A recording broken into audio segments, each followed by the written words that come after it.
Hello ladies and gentlemen, it's me, Patrick O'Shaughnessy at History Chappy, here with the screen tutorial for paper 3 of the Edexcel 9-1 GCSE History. In the case of my students, that will be Germany 1918 to 1939, but whichever other variant you are doing, as long as it's paper 3 of that course, the examination techniques and guidelines outlined here might well be of some use to you. So let's get into it, shall we? Well, there's the architecture of the paper. It's paper 3, it's worth 52 raw marks in total.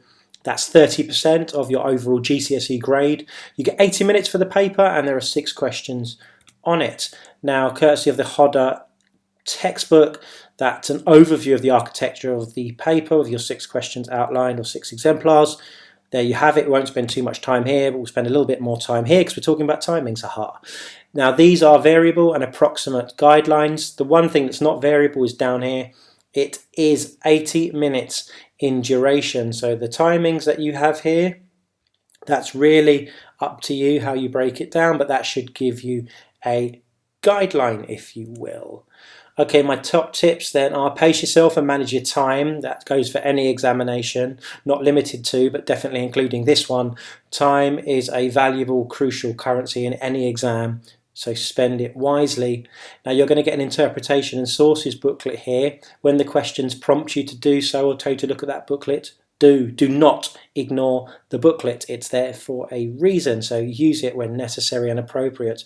Use the examination techniques that you've been prescribed. It's not the time to go rogue and do your own thing in the actual examination. Stick to that which you have been taught. Now, Pearson Edexcel may well have given you more lines to answer each question than you actually need to answer the questions. So don't feel compelled to fill them all. Answer the questions as you have been instructed as necessary. If you have time at the end of the examination, read back and check your answers and make any necessary corrections. I would strongly suggest that you attempt each and every question to not miss out on the marks. Have a go at every single one. Okay, the first question you're going to encounter is an inference question, and it is worth 4 marks. Now you're going to get a source here, historical source contemporary to the period that you have been studying. It could be written, it could be pictorial. So your job is 2 things that you can infer from the source. You are going to need to write your inference on the 3 lines here. Now the details in the source, they need to, if it's text-based sources or a text-based source or written, it needs to be a quotation. You can use the ellipse if necessary. If it's a picture, it's going to be something from the actual picture, so a description of something you can actually see. You're going to need 2 supported inferences. Each point here is worth 1 mark. It's worth noting that if your inference is invalid for whatever reason, you cannot pick up the mark for the detail in the source.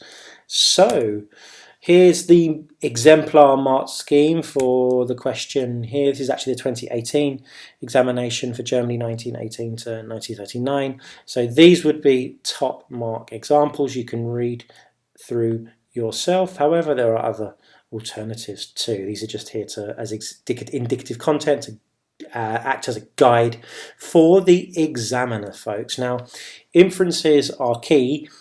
Here we have a picture of soccer manager Jurgen Klopp, currently the Liverpool manager. He seems to be screaming or shouting or raising his voice at a football official, a referee, or the 4th official. Now, an inference in this instance is not that Jurgen Klopp is entering the personal space of the referee and raising his voice and screaming. We can see that's happening. That's not an inference. An inference would be in this instance that perhaps the officials have made decisions during the game that Jurgen Klopp does not agree with. How do we know that? Well, because he's entering the personal space of the referee, exhibiting the hallmarks of aggression, such as raised eyebrows, open mouth, gesticulating with his finger, pointing, entering the personal space of the referee. So inferences are not what is clear stated in the source and obvious. If you're simply rewriting what is in the source, then it might well not be an inference. Now, focusing on the question you are asked, it's not just any old inference you can make from the picture or text or whatever source you've been given. It's about the question, so your inference has to pertain and relate to that. What can we deduce from the source without the source directly telling us? So going back here, we know that we can clearly see Jurgen Klopp is shouting. That's not an inference, but it might be that the officials have had a particularly poor game or made decisions against Liverpool Football Club at some point in the game. When supporting your inference, use a direct quotation with an ellipse if necessary and required, or outlining an aspect of the source if it's a picture-based source. So there's your 4 marks. Your second question is going to be an explain why. You'll get one of these on paper 1 and paper 2, so this should come as no surprise. Explain why, it's worth 12 marks. You're going to get 2 bullet points or stimuli here. You must also use a point of your own. It's worth saying you don't have to use these bullet points, they are just there as a nudge. You can use them as paragraph headings or to aid your paragraph structure, should you so wish to do so. Now, to get the top threshold here, in terms of your focus, your concept, it's going to have to be focused at the concept of the question. Logical reasons sustained, you're going to need some specific contextual knowledge. Now over here, this is the indicative content for the examiners to aid them when marking that 2018 paper. It's worth saying, look, if you do not go beyond the aspects outlined in the syllabus here, you're not going to get to the top level where we all want to be, level 4, where you can hit between 12 and 10 marks. So have 3 paragraphs, I would suggest, as outlined here. Paragraph 1, paragraph 2, paragraph 3. It's worth mentioning you do not need an introduction, nor do you need a conclusion. I would suggest that you lead into and then out of every paragraph that you write with a specific, direct, unashamed and explicit reference to that question with the example here, the quite silly example. And in the middle, that's where you use your specific contextual knowledge, your assessment objective 1, and explain how that factor links to the question. It's worth noting that why questions are always about causes or causation, so make sure you have your focus there. So it's 3 paragraphs, each linked to why, each focused on a different factor. Okay, question 3a, how useful are 2 sources for the purpose of a historical inquiry? This was the 2018 example. Using 2 sources here actually, and then the question requires that you utilise your own knowledge too. Now the key is here, make sure you utilise the supplied or appendaged sources interpretation booklet. I'm just going to populate, it looks like this folks, welcome to it, make sure you use it. It's essential. If you don't use it, your marks will suffer.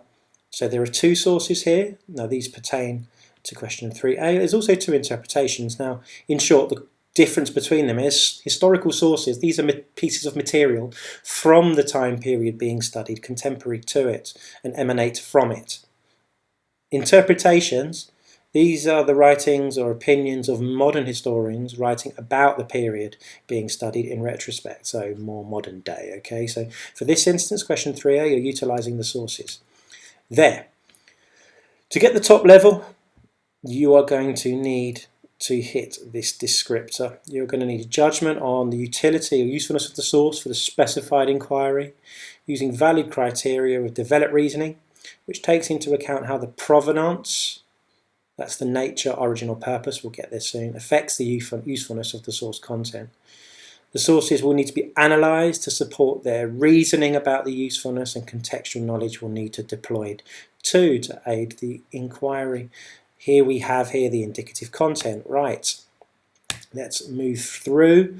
Nature, origin and purpose, that for the purpose of this Edexcel exam constitutes the provenance. Nature, essentially what type of source is it? Origin, who or whom produced it? And the purpose, why was it produced? To what end? What was it intended to do? Here is the outline, the suggested outline. It's not compulsory, it's just there as a little brain nudge. You're going to need to deal with both of these sources discretely or separately. You're going to need to deal with the content, the nature, origin and purpose, integrating some historical context before giving a mini judgment on the utility of the sources. My tips here are: focus on what is in the source rather than what is not. Now I'll read verbatim the information I've given you here because this should definitely help you out, and hopefully by sticking to this guidance it will make your answers more realistically time bound. So here we go. When assessing how useful a source can be for an inquiry, you should focus primarily on how useful the content that is in the source can be for the purpose of that inquiry. No source really can be expected to contain all the relevant information, not even Wikipedia or Google do that. So therefore, to wantonly critique a source solely on the basis of what it does not include really is not going to gain traction against the mark scheme. So your focus should primarily be on what is in the source rather than what is not. So try and stick to the critique of what is there and how what is in the source could be useful for the purpose of that inquiry. So 2 sources for each. You're going to need some content, context and provenance linked to the usefulness for the specified inquiry. Okay, the next section. Welcome back to the Interpretations Sources booklet. In this instance, you're not going to be using this part here. You're going to be using the interpretations. Now these are, as we stated, the writings of modern historians about the period, looking back with the benefit of hindsight. Okay, so the question 3b and 3c actually look and read quite similar. 3b is what is the difference? Question 3c is why are they different? Both worth 4 marks. Let's stick with what is the difference for now. You do not need to focus on the provenance of the interpretations for either of these questions, or indeed the final question. It's not going to gain you any marks and will cost you valuable time. So, for instance, critiquing Mark Rathbone or the fact that it was published in 2013 or the fact this is a history website will get you absolutely nowhere, so there's probably no point in doing it. Okay, the 3b mark scheme, essentially it means that you're going to have outlined the key difference in the views. This is Hodder's overview of how to do it. This is the summary I essentially give to my students. Either is fine and you might have your own way. As long as it hits the criteria in the mark scheme here, I'm sure it's fine. Okay, so clearly state the difference so the examiner knows from the outset what that difference is. Essentially know the answer to the question before you've answered it. Outline what interpretation 1 says briefly, then what interpretation 2 says on the matter, then restate the difference. As you can see here from the example, and from the fact that Edexcel only give you somewhere between 12 lines, you do not need to write extensively for this. Start with the answer, end with the answer, and the meat in the middle is what does the first one say, what does the second one say, and therefore it's clearly obvious what the difference is. Question 3c, slightly more complex but only worth the same amount of marks. It's why are they different? Now you can utilise the sources here, which you will already have used for one of the previous questions to help here, although it is not compulsory. So slightly different. 3b is what is the difference? 3c is why are they different? Okay, here is the success criteria. So it's an explanation of a reason for the difference, analysing the interpretations, and your explanation needs to be substantiated effectively. Now there are 3 techniques or strategies that you can deploy as a candidate for this examination, which should hopefully unlock the marks for you. In short, they might differ because the authors have given different weight to different sources. They might differ because the authors have chosen to place an emphasis in different details. For instance, one might be economic, one might be political. Or it might be because they are written from different perspectives. It might be that they're partial extracts. Okay, let's have a look. So here are the examples or strategies given to you in the Hodder textbook. So here they say you only need to use 1, so you don't need to do all 3, it's just 1. And here's my summary of them, because they've given different weight to different sources. For instance, interpretation B might have relied on sources like source 1, whereas interpretation D might have relied on sources like source Y. So they might have used different sources to construct their accounts. It might be because they are partial extracts and they don't actually disagree. As you can see here, and it might be because the authors have a different emphasis. One might be focused on economics, one might be focused on politics, or one might be focused on culture, one might be focused on religion, etc. So it might just be that they're looking at the same thing in a different way. You can see the examples here for you. So clearly state why the two interpretations are different. What does interpretation 1 have to say? What does interpretation 2 have to say? Or what does interpretation 1 rely on? Which source? Which source does this rely on? Then clearly restate why they are different. Slightly more complex than 3B. Just know your 3 techniques, be prepared to deploy any one of them, and use the tool, these are your tools, use the tool that is most appropriate in the examination to crack the nut of the question.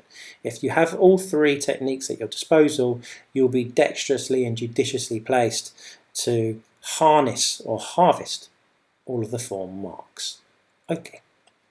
The final question is a how far do you agree question. You're going to get 16 marks for the content of your answer, plus another 4 for spelling, punctuation, grammar, and use of specialist terminology, bringing you up to 20 in total. So it's a very, very, very important question. So let's read it. D. How far do you agree with interpretation 2 in this instance about the challenges facing the Weimar Republic in these years? Explain your answer using both interpretations and your knowledge of the historical context, so essentially your own knowledge. Now, what is this going to look like in terms of success criteria? Well, to get to the top band, level 4, the answer will provide an explained evaluation, reviewing alternative views in coming to a substantiated judgment. So essentially, as with any how far to what extent question, you're going to need to look at both sides of the argument. So you're going to need to support interpretation 2, then challenge interpretation 2, probably with interpretation 1, using own knowledge to support and challenge, using the interpretation to support and challenge before reaching a balanced and nuanced judgment about where you sit in terms of how far you agree. So precise analysis of the interpretations is shown, so you should try to utilize and deploy quotations from each of the interpretations in conjunction with own knowledge, indicating how the differences of view are conveyed, and deploying this material to support the evaluation. Relevant contextual knowledge is precisely selected to support the evaluation. An overall judgment is justified, and the line of reasoning is coherent, sustained, and logically structured. So essentially, for, against, judgment. This is the Hodder overview here. This is how I suggest, or one way that you can structure your overall answer. Start with an introduction which outlines the extent to which you agree with the question, or in this case the interpretation. It serves as a mini judgment. Now students quite often ask, why am I doing an introduction with a judgment when I just come and do a judgment anyway? Well, it establishes an analytical tone and shows that you have an argument from the outset. Then you'll need to support the interpretation you've been asked to support using quotations from it and rich forensic own knowledge. You're going to need to challenge the interpretation, probably using information from the other interpretation, along with rich forensic own knowledge. So you've got a for and against argument before concluding with your final judgment on the extent to which you agree. So it's for, against, judgment. Okay, folks, I'm happy to answer any questions. Feel free to contact me via any medium. I hope that you do well in your examination. I wish you every success. Thank you for watching this tutorial. Please subscribe to my YouTube channel too. Thank you very much indeed. Have a great day.